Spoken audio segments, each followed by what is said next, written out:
વિગતવાર સમાચારની શરૂઆતમાં સૌથી પહેલા વાત કરીએ ભાવનગર નકલી દારૂકાંડને લઈ એસએમસીએ તપાસનો ધમધમાટ શરૂ કર્યો છે। ત્યારે એસએમસીના આઈજી ગગનદીપ ગંભીર દ્વારા ઊંડાણપૂર્વક તપાસ કરવામાં આવી રહી છે। લેડી સિંગમ ગગનદીપ ગંભીરની 10 કલાકની વધુ સમયની સુધી તપાસ, જેમાં નકલી દારૂકાંડ મામલે ભાવનગર પોલીસ બેડામાં નવા જૂનીના એંધાણ વર્તાઈ રહ્યા છે। પોલીસ અધિકારીઓ કર્મચારીઓના નિવેદનો લેવાયા હોવાની પણ ચર્ચા છે। તો વરતેજ એલસીબી એસઓજી અને નીલમબાગના કર્મચારીઓના નિવેદનો લીધાની પણ ચર્ચા છે। પોલીસ અધિકારીઓ કર્મચારીઓની ભૂમિકાની બારીકાઈથી તપાસ કરવામાં આવી રહી છે। એસએમસીના આઈજી ગગનદીપ હવે તલસ્પર્શી તપાસ કરી રહ્યા છે।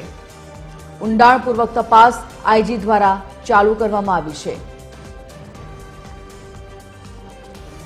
સંવાદદાતા ધ્વનિ મોદી આ મુદ્દા પર લાઈવ જોડાઈ ગયા છે વધુ વિગતો સાથે। ધ્વનિ, જે પ્રકારે ભાવનગર લઠ્ઠાકાંડનો તપાસનો રેલો હવે અલગ અલગ જગ્યા પર પહોંચી રહ્યો છે, એવામાં હવે આઈજી સક્રિય થઈ અને તેમણે ઊંડાણપૂર્વક તપાસ શરૂ કરી છે। આ તપાસમાં કેવા મોટા ખુલાસા હજી થવાની સંભાવનાઓ? જે સંજીવની, ભાવનગરમાં જે પ્રકારે નકલી દારૂકાંડ થયો હતો તે બાદ અત્યાર સુધીમાં 27 લોકોની ધરપકડ થઈ ચૂકી છે અને જે આઈજી ગગનદીપ ગંભીર છે તેમને પણ જે 10 કલાકની તપાસ હાથ ધરી હતી। જે પોલીસ બેડાના જે અલગ અલગ અધિકારીઓ છે તેમને પણ નિવેદન લેવામાં આવ્યા છે અને આગામી દિવસોમાં ભાવનગર પોલીસ બેડામાં મોટા ફેરફાર થાય તેવી પણ શક્યતાઓ છે।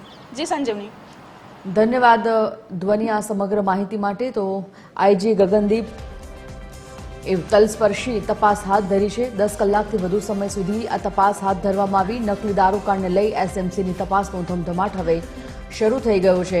પોલીસ અધિકારીઓની ભૂમિકાની બારીકાઈથી તપાસ ચાલી રહી છે।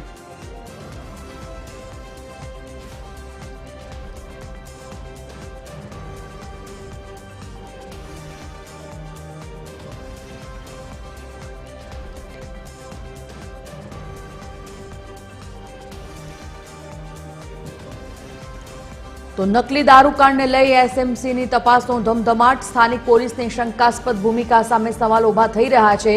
હવે આઈજીએ તલસ્પર્શી તપાસ હાથ ધરી છે। આઈજી ગગનદીપ દ્વારા ઊંડાણપૂર્વક તપાસ કરવામાં આવી રહી છે। જિલ્લામાં ભારે ચર્ચા છે।